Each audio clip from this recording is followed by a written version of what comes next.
دوستو آپ نے دنیا میں بہت سارے شہر دیکھے ہوں گے، لیکن میں آج آپ کو ایک ایسے شہر کے بارے میں بتاؤں گا جو مکمل طور پر آلودگی سے پاک ہے، جہاں پر گاڑیوں کا داخلہ ممنوع ہے۔ لوگ صرف کیبل کار یا ٹرین کے ذریعے شہر میں داخل ہو سکتے ہیں۔ اس شہر کا نام ہے زرمات، اور زرمات سوئٹزرلینڈ کا خوبصورت پہاڑی ٹاؤن ہے۔ یہ 1600 میٹر کی بلندی پر واقع ہے۔ ٹاؤن کو پولوشن سے بچانے کے لیے گاڑیوں کا داخلہ منع ہے۔ سیاح سوئٹزرلینڈ کی بلند ترین چوٹی پر پہنچنے کے لیے یہاں آتے ہیں۔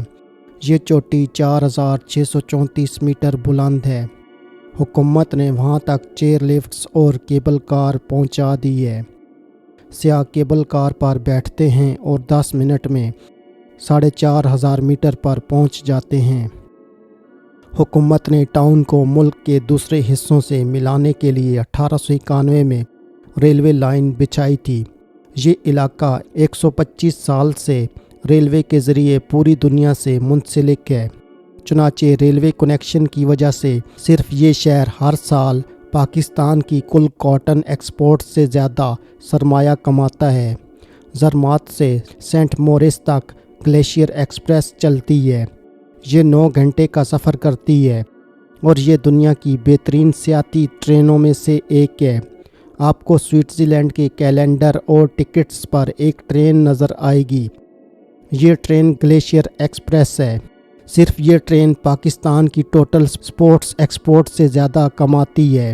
سوئس ریلوے اور روڈز کو دنیا کے بہترین انفراسٹرکچر کا اعزاز حاصل ہے۔ سوئس گورنمنٹ نے 1847 میں 16 کلومیٹر ٹریک بچھا کر سوئس ریلوے کی بنیاد رکھی۔ ہم اس وقت 1857 کی جنگ آزادی کی تیاری کر رہے تھے۔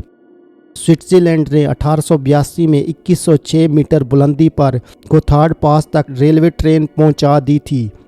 1906 میں سمپلن پاس تک ٹرین پہنچ گئی اور سوئس انجینئر 1916 تک پہاڑ کاٹ کر گلیشیئرز تک ٹرینیں لے گئے تھے۔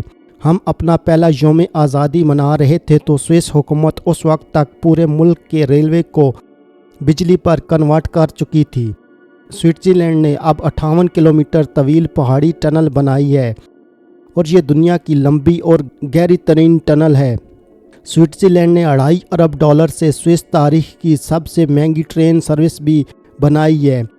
یہ ڈبل ڈیکر ٹرین کہلاتی ہے۔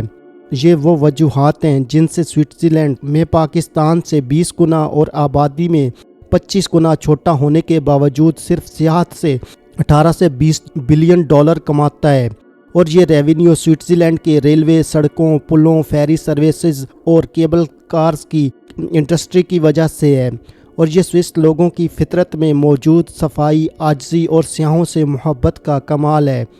ہم اگر سوئس کلچر سے سوئس انفراسٹرکچر نکال دیں تو سوئٹزرلینڈ 2 ماہ میں سیاح تو دور، خود سوئس لوگ بھی بھاگ جائیں۔ اگر آپ کو یہ ویڈیو پسند آئی ہے تو ہمارے YouTube چینل کو سبسکرائب اور فیس بک پیج کو لائک کریں۔